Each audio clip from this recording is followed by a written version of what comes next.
Well, I'm heartened by the fact that so far nobody in government or opposition has explicitly said no.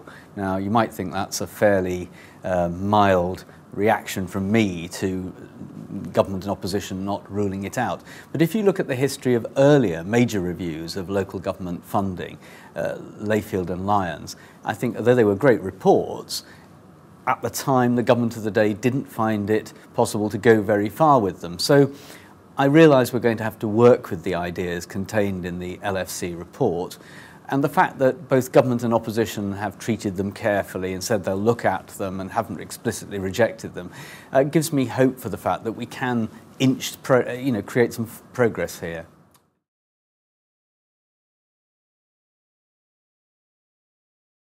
Well, it's an interesting question. I'm not sure we have actually asked for a formal response, but on the basis of your question, I think perhaps we might.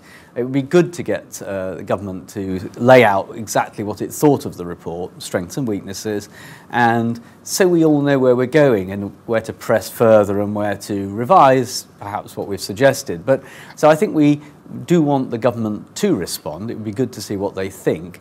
And actually, though this was a London Finance Commission, I think there are things in this for local government throughout the UK, really, because what worked in London, frankly, or might work for London, there's no reason why it shouldn't work for other parts of the country.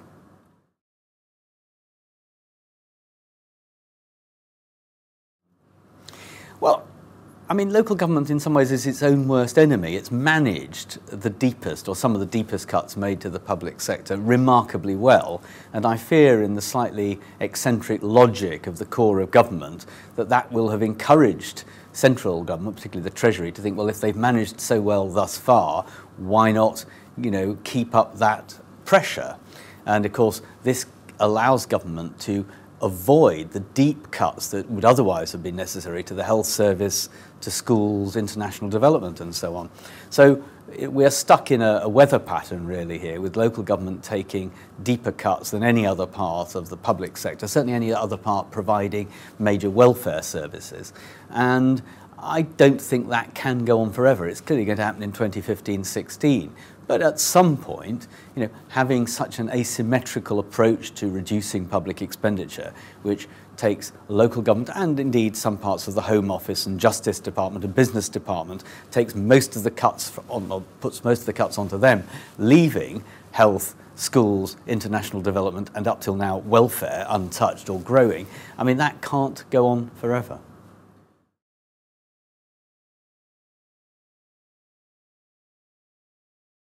I've never thought a council would actually go bust in the sense of going bankrupt. I mean, CIPFA accountants and local government more generally are extremely adept at ensuring the books balance every year. Indeed, they have a legal requirement to do that. They have a legal requirement to make payments on debts. So I don't see any British municipality, local authority, going bankrupt in the way American ones do, for example.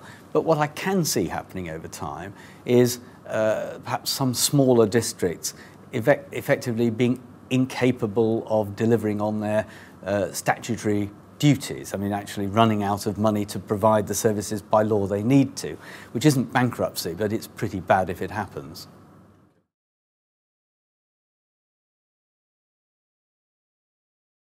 Well, I'm sure that those in local government who felt the sting of Mr. Pickles' criticism in recent years over various matters, as wide-ranging as chief executive's pay, where he's probably right, or up to a point, through to regularity of bin collections, where I think localism agenda might have been challenged somewhat. I mean, some of them are going to laugh hollowly at the thought that DCLG's accounts might have been qualified.